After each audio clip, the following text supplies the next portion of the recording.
Hi, I'm Linda. And I'm Sarah. Are you ready? Oh yeah, I'm ready. Let's get relational. Well, hello everyone. We are back with Let's Get Relational Season 2 now. Where we talk about what it's like to create an extraordinary life.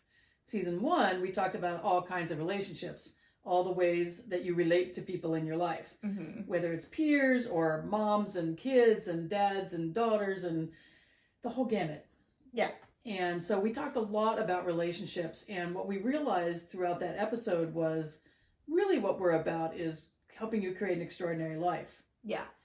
So we found was, as we talked with people, that a lot of people were feeling like the pandemic really gave them this sense of uneasiness and a greater awareness of where they weren't happy. So where they thought they were happy in their lives before the pandemic began, every single month that wore on in the pandemic allowed them to see where things weren't exactly great.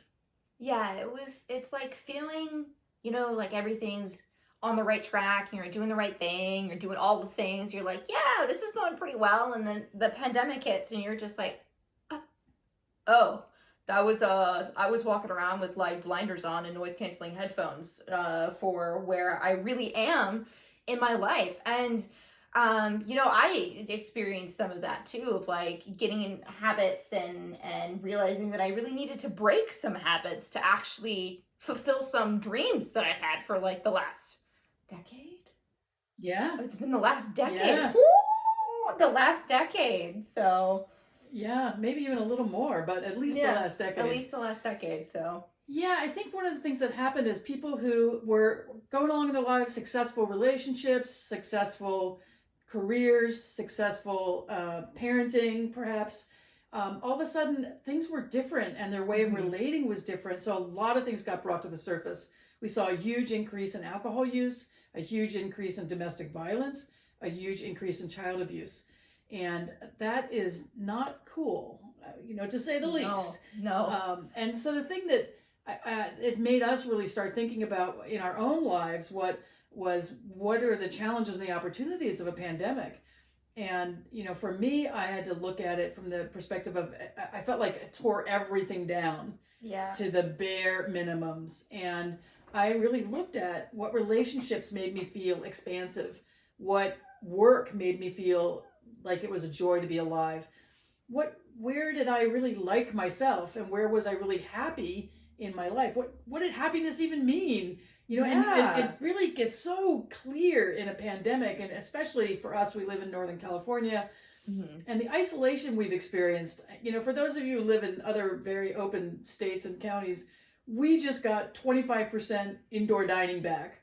Yeah. And so it's been a long haul here, and we've been encouraged to be in small social groups, and so we picked some of those, but it really brought to light what the quality of our relationships was like.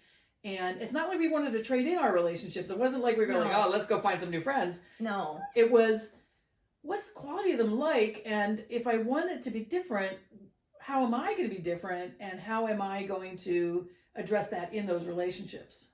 Yeah, and it's also being aware of, your friends are going through the same stuff that you're going through too. Your whole family is. Like, everyone is dealing with the pandemic in their own way, the best that they can. And for a lot of people, the best that they're doing right now is not even close to the best that they were doing pre-pandemic. And the thing is, that is okay too. So it's just knowing what your capacity is currently with dealing with the global crisis. And the capacity of the people around you, because we are all affected, even if you say you're not, you are. You are. But working with that understanding, it also allows you to be more. What's the word? I think not necessarily more forgiving, but you're able to. Oh, for sure, forgiving but, and compassionate. But yeah, it is more forgiving and more compassionate with the people around you, because they're not able to be at 110% right now. You're not able to be 110% right now. So their capacity for being able to reach out and do things with you, even if it's online, can be very, very different. So it's just knowing that is a thing that's going on with everyone is something that you kind of like, oh, right, we're all kind of suffering here. And when we're suffering, we're not able to do as much as we were able to before. We're not able to engage or connect as easily. And if you're still in like survival mode, basically, that makes it even harder as well. Yeah, I think that as we're coming out of this a year of a global pandemic, one of the things we have to really look at is being compassionate and forgiving with yourself. And, maybe you didn't learn another language. Maybe you didn't invent something. Maybe you didn't learn to code, or write your novel. Yeah. Maybe you didn't do any of those things. But as we always say, we lived through it. Yeah. And it's we made it. This is not like anything I've ever experienced before. I've experienced trauma. I've experienced challenge, all of those kinds of things. But none of us listening to this broadcast have ever experienced this. There are people who are in their 90s who I don't expect are listening to this, who've experienced some other kinds of things. Yeah. But for most of us in our lifetime, we have not experienced this, and no one knows how to do it.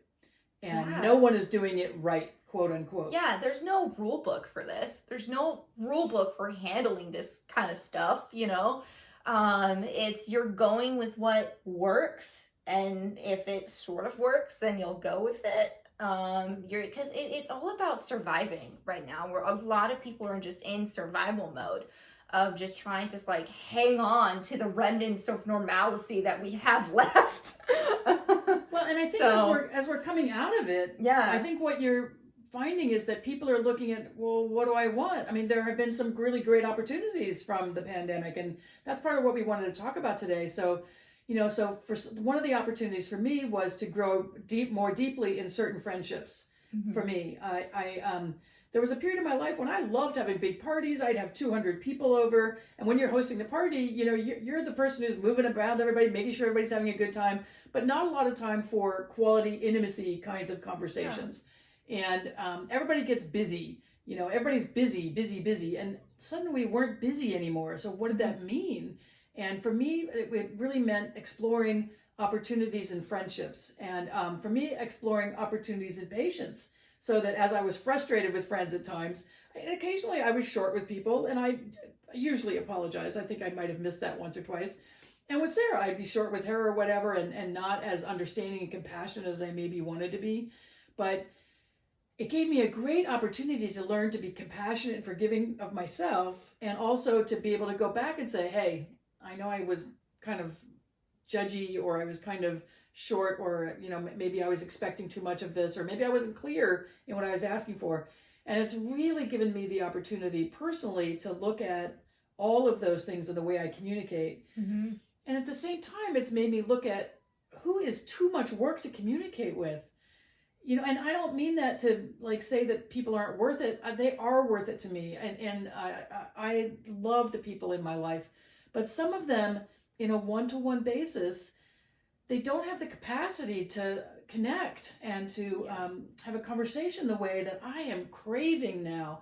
That's the one thing that came out of the pandemic for me, is just an absolute craving for deep personal intimacy and connection. And I love that. I love that. I want to reject everything else. I don't want to go out to lots of happy hours and wine tasting and parties and things like that. I want to do some of that kind of stuff, but I really, really want that deeper connection and that intimacy that comes when you're in smaller groups of people and one-on-one. Yeah, there's, for me, I was definitely realizing that a lot of my friends are just kind of stuck in situations where they're not super happy, but again, they're surviving because this is, what they need to be doing. And so, and in some ways, it's like you can fall back on habits if you're stuck in a daily routine. And so that's what I've noticed, that sometimes my friends will get in habits And I'll notice that they're like, like you're getting in your head a lot lately. Like you're just kind of sitting up here worrying about a lot of things, feeling anxious about a lot of things. And like, I know that they're not the only ones. Like, and like, it's not to say that I'm not feeling that at all. Like that happens to me. That'll happen to my mom. It's just that we go through periods of time of, feeling relatively okay and then feeling very not okay. And so it's just like this roller coaster that we've been on since the very beginning of the pandemic. And as the pandemic continues, like maybe the dips and turns and things and the loop-de-loops will be fewer and farther apart, but they're still going to be there. So it's just kind of knowing that we're on a roller coaster. It's accepting that the pandemic is a roller coaster. We're kind of in it for the ride and the long haul at this point. So how do we prepare for the upcoming, twists and turns and the ups and downs and the loop-de-loops? I think that's a really good point, because the thing is, we don't really know how things are going to go. And, and there are going to be a lot of people who've changed what they want. So people you thought you might see again, maybe they've gone a whole different route and are have created new relationships with other people, and I think that we have to really look at how comfortable we've gotten in our isolation. Some of us got more comfortable than we expected. And I'm not talking about the introverts. I'm talking about the people that, it was painful to be out in the world, the little bits that we could. And it was painful to be aware of relationships that just weren't what you thought they were. And it was painful to feel like you were getting triggered and of some of your trauma from your past, and you were taking it out on your child. You were taking it out on your spouse. You were taking it out on your friends or your colleagues. And it's time now to really look at what really happened for you. And it's funny, we were driving down the road the other day and I said, oh my gosh, do you remember the beginning when there was no traffic on the road? Because we're all supposed to only stay in our neighborhoods. And in fact, they closed our neighborhood parks. We could only walk in our neighborhood. I found a friend with a vineyard that I walked in the vineyard, behind their house. But we weren't able to do things. And I think some of us have kind of forgotten what we've been through. And so for me now, it's really been taking a look at what we've been through. Now, as we see, like there's a point on the horizon where something's going to be different. It's going to be better than it was. But we honestly don't know what it looks like. I'm starting to see in our area of the country and some other areas, outdoor concerts coming back in really large venues. And as vaccinations come into play, people are saying, yeah, let's go back to doing these things. But I'll be curious to see what really happens in terms of what people are interested in doing and what they've learned through this. Yeah. For me, and I know for you too, there've been a lot of really great opportunities. And one of them is about, for you committing to some things differently. Yeah.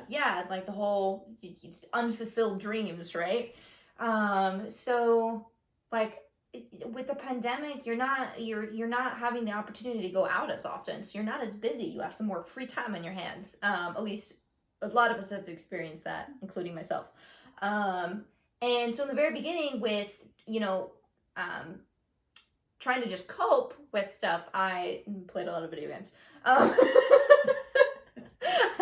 And so, but the realization that I really came to was that like, I can't sit in that coping mechanism the way that I used to. I can't do it. At this point in my life, I can't do that anymore. And I need to find other ways of coping and doing different things that maybe I used to do and have kind of stopped because of stress, and I wanted to escape from reality. But embracing sort of like, again, embracing the roller coaster. Like twists and turns are going to happen, but figuring out the best way I can move through that and really commit to what it is that I want to get in my life and have out of my life and do in my life. One of the things we realized was we did a little birthday trip with family and a couple of friends, and for my birthday. And one of the things that we experienced was I asked her before we went, are there things you don't want to do? And she said, no, it's your birthday. I'm going to do whatever you want to do. Yeah, I said it's your week. I'll say yes to everything you want. But this is not how we usually travel together. We have a good time traveling together, but a lot of it's because I've adapted to what her introvert needs are. And so, I'll leave her in the hotel room so she gets her alone time while I go do something else, because I know that's what works. But she really learned something from that week. And I think it was reflective of how you've been spending a lot of this last year. Yeah, where I've really tried to go more with the flow and just to get out more and do more things that I wouldn't normally be doing. But like, we're in the middle of a pandemic and I'm stuck at home anyway. I need to get the fuck out of my house. Um, so, so being on that little trip was so helpful in that I really did say yes to everything that she wanted to do. Like, no matter what, I was like, it doesn't matter if no one else says yes, I'll say yes. So we'll do it. I got you, Ma. I got you. We're covered. Well, and it was funny because we came home and I went on an adventure with a friend, and I asked her if she wanted to go, but it was too early in the morning. She didn't want to go. It wasn't that early, but too early for her that day. And every single place we went, we all said, because my group of friends know her, we all said, oh, Sarah would love this place. Oh, Sarah would have loved this. And I came home and I said, you know, this might have been one of those things you should have said yes to. And I was like, you're probably right. So after that little conversation, I've been like, okay, whenever we decide to go do something, I'm just going to say yes. There's going to be no complaining on my part. There's going to be no like, I don't know if I want to do this. Like, no, I'm just going to say yes. So, yeah. So for a lot of people, I think now is the time to consider how you want to get re-engaged in life. What does that look like to you? What have you learned about yourself? What have you learned about the important relationships in your life? And what do you want to take out of this moving forward?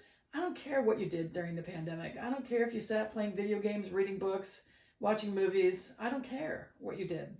And you deserve to be happy. You deserve to feel loved. You deserve to feel like you can have the life you want.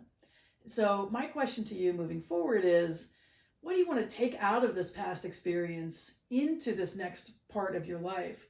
What part of you do you want to take with you, and what part of you are you done with? Are you done with the part that's saying no, or are you done with the part that's saying yes? And whose permission do you need to say no or yes in your life? That's a good question. Exactly. I think we a lot of us struggle with that. Episode of Buffy the Vampire Slayer that we were watching recently was really funny because one of the characters was like was getting all uptight and upset as spaghetti about being called reliable.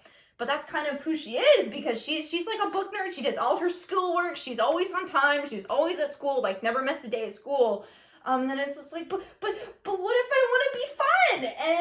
And you know, and it's like, but she also found that people would just like kind of force her into doing certain things for them, and she felt that she kind of knew that she was a doormat and was kind of like done with that. She had that realization. So I think there are a lot of people that say yes far too often and wear themselves out, and there's also a lot of people that say no a lot and afraid of, you know, stepping out of their comfort zone. And it's like, you got to find the right balance of towing the line of your comfort zone and also saying no to things that you know you're not going to enjoy doing. Yeah. So I said yes to a lot of things that I was not totally comfortable with, but I thought I can learn a lot about myself doing this. Mm-hmm. And I didn't want to say no. I didn't want to live my life in a contracted way. So in the safe parameters that we could establish for ourselves here, I said yes to a lot of things that taught me a lot about myself. It taught me a lot about what I'm missing. Mm-hmm. It taught me a lot about, as we re-engage with people, what I really want in my life and who I really want in my life and who I need to reach out to and who I need to be a better friend to, you know, all of those kinds of things. So I just want to wrap this up today with just saying, you know, give it some thought. You know, we've got a little free guided journal, excuse me, on our website that you can sign up for if you would like it. And it gives you an opportunity to spend 15 to 30 minutes with us, just really looking at what the challenges and the opportunities of the pandemic have been, and give you a chance to reflect on where you are now at 1 year into this and where you'd like to be in this next year. Yeah, it's just self-reflection is really what it's digging into. It's figuring out what you want, how you've been feeling with the pandemic, and, you know, where you want to go next. So, and you can't plot a map to where you want to go unless you know where you're starting from. Yeah, so you need the foundation first. When you get your GPS out, you have to look at where you're starting from in order to get there, right? And so let's take some honest reflection and say, oh, this part was actually really great. I loved this part. We cooked at home more. We did a lot of that kind of stuff. And we had small, intimate gatherings. Yeah. And it really changed a lot of our relationships. And Sarah became a little, Yoda to, some of my friends. Like we were on a vacation. It was all my friend ages and family ages. And so we'd have these great talks in the lanai at night, and people would say, I'd really like to hear Sarah's perspective on this. And it was really great that people really valued her perspective, and she listened to their perspective. And so, I really feel like we've been doing a great job at looking at where we've come from. And I'm not done yet. There's a lot I still want to dig into about what this last year has meant for me, and what I want it to mean moving forward, and how I want it to inform the days and the years I have to come. So until the next time, we love you. Mwah.